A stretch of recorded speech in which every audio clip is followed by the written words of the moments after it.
Assalamualaikum warahmatullahi wabarakatuh. Perkenalkan, saya Arindra Nurmaulidia dengan NIM B0524319 dari kelas Administrasi Kesehatan B, kelompok 2. Di sini saya akan menyelesaikan tugas tambahan yang telah diberikan di mata kuliah Wawasan Sosial Budaya dan IPTEK, yaitu tentang materi humaniora. Nah, humaniora adalah ilmu-ilmu yang bersentuhan dengan nilai-nilai kemanusiaan yang mencakup etika, logika, estetika, agama, dan fenomenologi.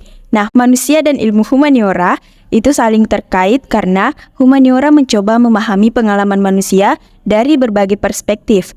Nah, dengan mempelajari humaniora dapat membantu kita memahami konteks budaya, sejarah, dunia sekitar kita, dan diri kita sendiri. Selanjutnya, bagaimana sih kedudukan manusia sebagai makhluk Tuhan? Yang pertama, makhluk berakal dan bermoral. Banyak tradisi memandang manusia sebagai makhluk yang memiliki kemampuan berpikir rasional dan moral. Nah, kemampuan ini yang membedakan manusia dengan makhluk lainnya. Yang kedua yaitu pusat kreatif dan pembuat makna. Di dalam banyak pandangan teologis, manusia dianggap sebagai makhluk yang diberi tanggung jawab untuk menciptakan makna dan berpartisipasi dalam penciptaan dan pengelolaan dunia. Ini seringkali berkaitan dengan gagasan tentang tanggung jawab moral dan etika. Selanjutnya yaitu kehadiran spiritual dan hubungan dengan Tuhan. Banyak ajaran agama mengajarkan bahwa manusia memiliki hubungan khusus dengan Tuhan, baik sebagai ciptaan yang dicintai atau sebagai entitas dengan potensi spiritual. Hal ini sering diartikan sebagai panggilan untuk menjalani kehidupan yang penuh makna sesuai dengan ajaran agama atau spiritual. Yang keempat adalah kedudukan dan tanggung jawab. Dalam beberapa tradisi, manusia dianggap sebagai penjaga atau pengelola bumi dan segala isinya, dengan tanggung jawab untuk merawat dan menjaga keseimbangan ekosistem serta memperlakukan makhluk hidup lainnya dengan hormat. Dalam semua pandangan ini, kedudukan manusia sebagai makhluk Tuhan seringkali melibatkan pemahaman bahwa manusia memiliki tanggung jawab etis dan moral, baik terhadap diri sendiri, sesama, maupun lingkungan sekitar. Selanjutnya yaitu, apa sih fungsi akal budi manusia? Yang pertama, pemahaman dan penalaran. Akal budi ini memungkinkan manusia untuk berpikir secara logis, menganalisis informasi, dan membuat penilaian yang rasional. Ini adalah dasar untuk memecahkan masalah yang membuat keputusan yang terinformasi. Yang kedua yaitu kreativitas dan inovasi. Nah, dengan akal budi, manusia dapat berimajinasi, berinovasi, dan menciptakan hal-hal baru. Ini memungkinkan pengembangan seni, teknologi, dan ide-ide baru yang memperkaya kehidupan dan kemajuan masyarakat. Yang ketiga yaitu moral dan etika. Nah, akal budi berperan dalam pembentukan dan penerapan prinsip moral dan etika.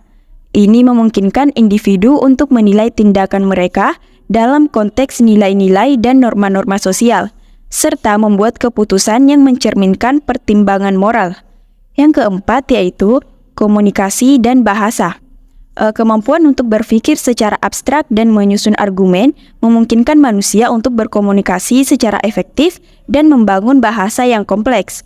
Ini adalah dasar untuk hubungan sosial dan pertukaran informasi. Yang kelima yaitu refleksi dan perenungan. Akal budi memungkinkan manusia untuk merenung dan merefleksikan pengalaman hidup. Ini membantu dalam pengembangan diri dan pemahaman yang lebih dalam tentang tujuan hidup dan makna eksistensi. Secara keseluruhan, akal budi berfungsi sebagai alat utama yang memungkinkan manusia untuk memahami dunia, beradaptasi, dan berinteraksi secara efektif serta etis. Selanjutnya yaitu budaya dan kebudayaan. Nah, budaya dan kebudayaan sering digunakan secara bergantian, tetapi dalam beberapa konteks, mereka memiliki nuansa makna yang berbeda. Yang pertama yaitu budaya. Nah, budaya ini adalah istilah yang merujuk pada keseluruhan pola kehidupan, praktik, dan nilai-nilai yang dibagikan oleh suatu kelompok masyarakat. Budaya mencakup cara berpikir, kebiasaan, bahasa, seni, tradisi, dan sistem kepercayaan. Ini adalah cara hidup yang diwariskan dan dipraktikkan oleh anggota komunitas atau bangsa tertentu. Yang kedua yaitu kebudayaan. Nah, kebudayaan sering digunakan untuk merujuk pada pencapaian intelektual dan artistik dari suatu masyarakat. Ini mencakup penciptaan karya seni, sastra, musik, dan bentuk ekspresi kreatif lainnya yang menjadi bagian dari warisan suatu kelompok. Kebudayaan biasanya diartikan sebagai aspek dari budaya yang terkait dengan pencapaian dan pengembangan estetika dan intelektual. Nah, secara umum, budaya mencakup keseluruhan gaya hidup dan sistem nilai suatu masyarakat. Sedangkan kebudayaan seringkali merujuk pada aspek-aspek spesifik dan pencapaian artistik dan intelektual. Namun perbedaan ini bisa bervariasi tergantung pada konteks akademis atau diskusi yang digunakan. Sekian video kali ini, terima kasih.